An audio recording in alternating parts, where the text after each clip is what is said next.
Hey friends, welcome back to my channel. My name is Vanessa Lockshin, and it's the end of the month, and so much has been happening around the nonprofit sector this month that I thought I would take this opportunity to have a cup of tea with you and talk about some of the big stories and research that have been happening around the industry this month and talk about what they could mean for you and your organization. I think probably the biggest thing that I saw happening in the news that related to the nonprofit sector this month were the stories covering the National Portrait Gallery's declining of the Sackler family's $1 million gift to their organization. And this was a pretty big story in the news. It was interesting to see lots of different coverage and analysis of it. But just to give you some kind of background of it in case you didn't see the story, essentially the National Portrait Gallery in Britain declined a $1.3 million gift from the Sackler family, who owns Purdue Pharmaceuticals, which produces Oxycontin. And so because of the controversial nature of their work, how it's blamed for a lot of the opioid crisis around North America, and also a lot of the dishonesty around their marketing of the drug, they declined this gift, which is not unheard of, right? Like, we've seen this happen in other situations. I can think of, like, the epidemics of like greenwashing and pinkwashing around environmental causes and breast cancer causes, where organizations are saying thanks but no thanks to gifts. And certainly before my time as a fundraiser, but organizations accepting gifts from tobacco companies as well. But I think it's really interesting because it brought up a lot of conversation about organizations' gift policies and who they should accept gifts from and who they shouldn't accept gifts from. And I'm always of the school of thought that it's super easy to have a policy in place. Like, it's really good to talk a good policy game and have good politics about what it is you will and won't do when it comes to accepting money. But it's often really hard sometimes to walk the line of that policy and say, like, we're enforcing this and we're not going to do this thing because we have these values and this policy in place. So it's interesting to see that happening and see that kind of playing out in our sector and in conversation.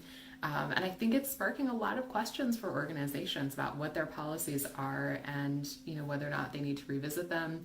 I think a lot of organizations at this point, even if you're not doing political work or think you're kind of like, quote unquote, a political organization, I think this kind of time is presenting this opportunity for us to evaluate these things in our organization and really consider what they mean and what the optics are for our nonprofit. I also think, though, on the other hand, it's kind of sparking this other interesting question around like different kinds of transparency from nonprofits. And I don't have an answer to this yet, but I'm really curious to see if this story and another one that I want to talk about are going to start prompting donors to want to understand who organizations accept money from and wanting transparency around who it is they take money from and what kind of donors they might be affiliated with. I don't know if that's actually going to happen, but I'm really curious to see if that plays out as kind of the next version of the conversations around transparency that nonprofits have with donors and the general public. All right, so that actually leads into a really interesting story that I saw. I think it was in the Center for Responsible Philanthropy's newsletter. I think that's what it was. About a really interesting initiative around donor advised funds coming out of I think it's let me check, up on my computer, the Amalgamated Foundation. So they have this campaign that they just started running a couple weeks ago called the Hate is Not Charitable campaign. And it's targeting donor advised funds, interestingly, which allow donors to give anonymously. And there's been lots of talk about the implications of donor advised funds on the fundraising industry in general. But what I thought was really interesting about this was that they had done some research in looking into where donor advised funds are giving to, and found that they had given to a number of groups that the Southern Poverty Law Center qualifies as hate groups, or is classified as hate groups. And their whole point in this campaign is that by allowing donors to kind of shield themselves from the optics of this, one, like they're continuing to kind of perpetuate the hateful work that a lot of these organizations are doing. But also there's the concern of, like, do donors know where their gifts are going if it's been put in a donor advised fund, because those decisions are sometimes made by financial professionals. So it's a really interesting conversation. I'm curious to see what happens with this. The campaign is basically asking two things. One, for donor advised funds to filter out hate and to have better policies and procedures around who they're giving to and how they're vetting organizations. The other piece that is asking donors to do is to evaluate where they're putting their money in terms of DFAs. And in the article, and I'll link to all these below, in the article they listed a couple of DFAs who have been guilty of giving to these groups. And so they're asking donors to take a stand against hate and move their donor advised funds elsewhere, or really vet the donor advised funds that they decide to use. So I think this is really interesting. I mean, we're in a fascinating political moment, as we have been for like many years now, around hate and intolerance. And I think this is a really interesting additional layer to this conversation and this question about donor giving and transparency and the impact that it's going to have on philanthropy.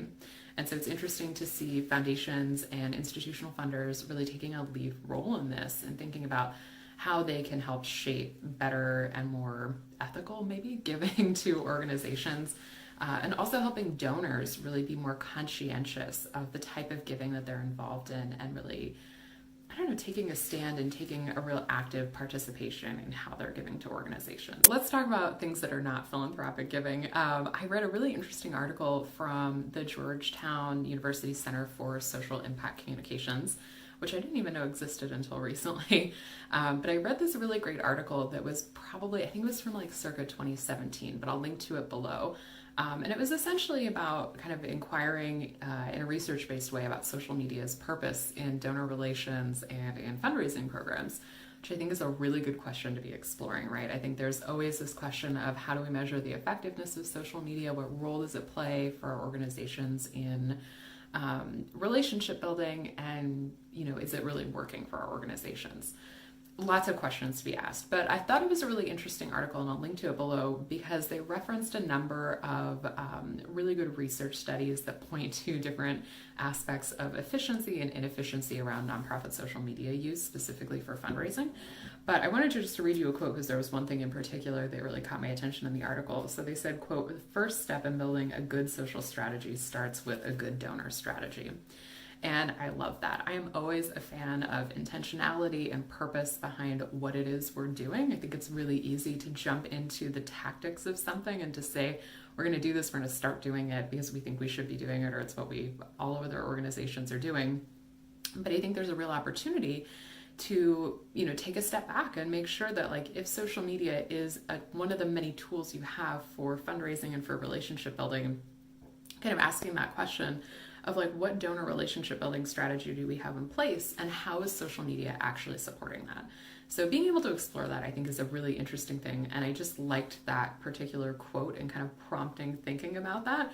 And I wanted to share that with you in case social media is a part of your fundraising strategy. It very well could be. I think it's a really interesting piece to consider. So the last thing that's been on my radar this month is some of the new research coming out of the University of Indiana Lilly School of Philanthropy, which is often producing really interesting giving around really interesting research, I should say, around philanthropic giving. And the one that they just published this last month was Women Give 2019, Gender and Giving Across Communities of Color, which was a first of its kind study looking at women in communities of color and their philanthropic giving. So it was a really interesting research report. There were kind of like two big things that came out of this, at least for me anyways, two things that I kind of latched onto, which is that, generosity is certainly a value that was shared by all of these communities. And interestingly, and I think the report pointed this out as well, which was that women across race and ethnicity are really leading through their philanthropy, and women are driving a lot of philanthropic decision making.